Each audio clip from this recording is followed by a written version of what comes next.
Ini polisi ini di mana tanggung jawab dan rasa malunya? Semboyannya banyak banget polisi itu, pelindung, pengayom, penegak hukum dan lain sebagainya. Pelindung apa? Pelindung preman. Kenapa saya katakan pelindung preman? Rekaman di medsos sangat banyak terlihat. Jumlah polisi dengan jumlah perusuh ya kurang lebih seimbang, bahkan mungkin banyak polisi. Ada satu tokoh perusuh ya, yang rambutnya diikat seperti emak-emak itu. Dia mau ribut dengan ada salah satu tokoh masyarakat. Ustadz Eka Jaya datang terlambat, kemudian dia menghantam Ustadz Eka dengan segala macam omongan. Polisi yang melindungi di situ banyak, cuma melo-melo yang melanggar. Padahal kalau mahasiswa atau emak-emak dihajar sama polisi itu. Tapi kalau sama preman perlu.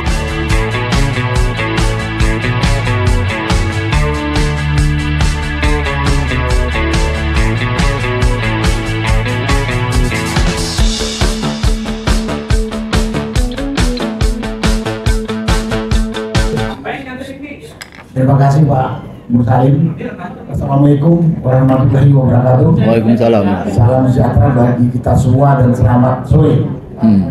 Sesuai dengan permintaan Pak Mursalim untuk memberikan ya informasi tentang kejadian kemarin di Grand Kemang Hotel. Saya saat itu hadir sebagai tamu undangan dari Forum Tanah Air. Terjadilah kasus yang sudah sangat viral dan bersebar ke seluruh dunia. Kalau saya sekarang ditanya sebagai bekas tentara, saya hanya mau menyorotin sikap polisi. Pertama, saya sudah lihat bagaimana keterangan pers dari Kapolsek. Saya lupa namanya, tapi pangkatnya jelas komisaris. Pangkat tinggi itu. Dia mengatakan bahwa acara itu tidak ada izin. Saya kemudian tadi malam konsul pada lawyer saya tanya, apa kata lawyer saya? Bahwa pertemuan tertutup, tidak perlu izin. Berarti ini Kapolres goblok. Kapolres buat malu polisi. Jadi kalau tim pimpinannya tidak mengambil alih, ya pimpinannya pun goblok.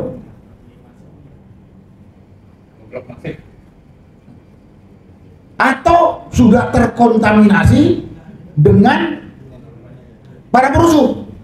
Dalam arti terkontaminasi itu ya sudah kong kali kong dengan perusuh. Itu alternatif yang apa, kemungkinan kedua.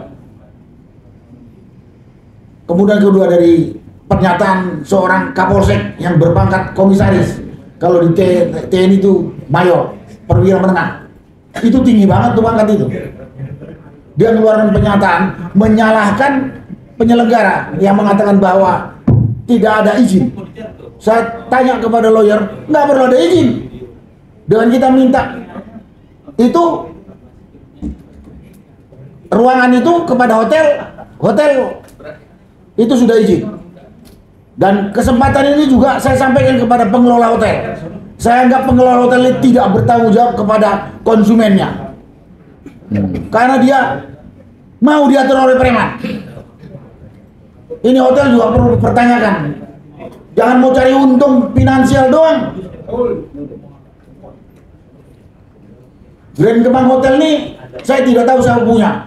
Tapi saya lihat kepala security-nya malah menekan kita. Bukan melindungi kita. Kemudian saya baca laporan polisi yang bersebar di media sosial. Perkiraan saya yang buat laporan itu adalah pimpinan polisi yang ada di sana atau mungkin Kapolsek. Yang melaporkan kepada atasannya sepertinya tidak terjadi apa-apa. Bahkan nadanya menyalahkan kita. Ini polisi ini di mana tanggung jawab dan rasa malunya? Semboyannya banyak banget polisi itu, pelindung, pengayom, penegak hukum, dan lain sebagainya. Pelindung apa? Pelindung preman. Kenapa saya katakan pelindung preman? Rekaman di medsos sangat banyak terlihat.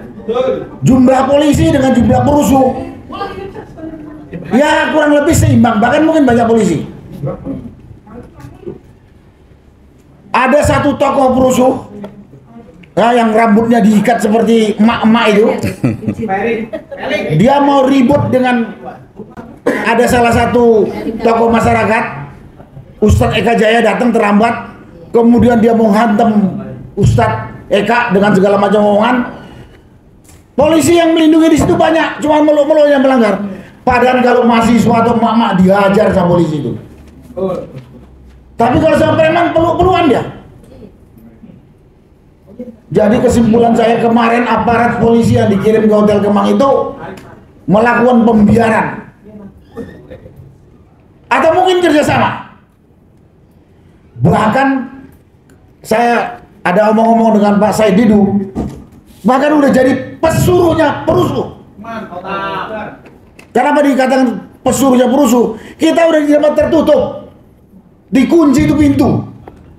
Tahu-tahu datang kepala security gitu, Pak, itu mereka masih minta dibubarkan. Berarti kan ada mata-matanya perusuh di dalam ruangan, dan perusuhnya nggak ada. Dugaan kita, ya agen-agen intel itu yang memberitahu bahwa kita belum bubar. Jadi di sini juga saya nuntut kepada pengelola Hotel Kemang itu, di mana rasa tanggung jawabnya? Jangan punya cari untung finansial doang.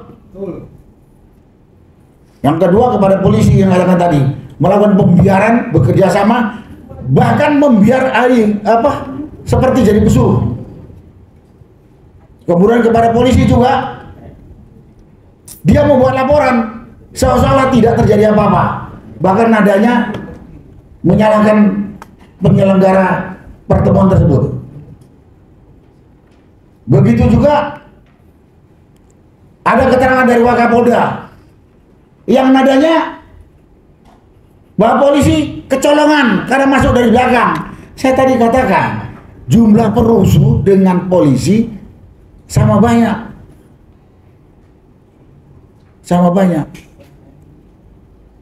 Makanya kita menduga itu pembiaran atau kerjasama.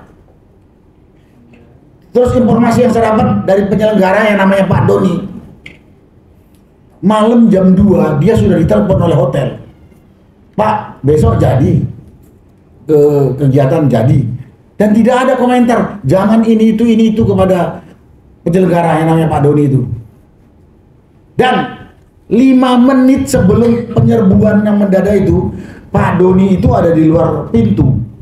Sudah dikasih jaminan oleh seorang pimpinan polisi yang mengatakan bahwa Pak dijamin tidak akan ada mereka bisa masuk ke sini. Silakan saya pertanggungjawaban keterangan saya ini. Tahu-tahu 5 menit kemudian masuk itu kira-kira 10 orang menyerbu ke sini. Dan kita di dalam itu ibu-ibu dan orang-orang tua seperti saya ini. Termasuk Prof. Din. Termasuk Profesor Din Samsudin. Dan banyak lagi, itu ketua FTA itu Pak Tata. Kesadaran juga orang yang sudah usianya sudah kepala 7 menghadapi preman-preman itu. Kesimpulan saya sekarang sini, berarti kita rakyat perlu juga menyiapkan pengamanan. Jadi mungkin kalau mereka bisa buat satuan bawah tanah Jokowi, kita juga perlu bikin satuan untuk pengamanan. Jadi Laskar Betawi, Ormas ini itu perlu dipelihara lagi, karena kita tidak bisa mempercayakan keamanan kita kepada polisi. Kita tidak bisa mempercayakan keamanan diri kita kepada polisi. Dan pengalaman ini saya sudah alami juga di daerah. Saya pernah berhadapan dengan kelompok polisi di Kalimantan Selatan. Polisi yang sudah dikendalikan oleh pengusaha hitam.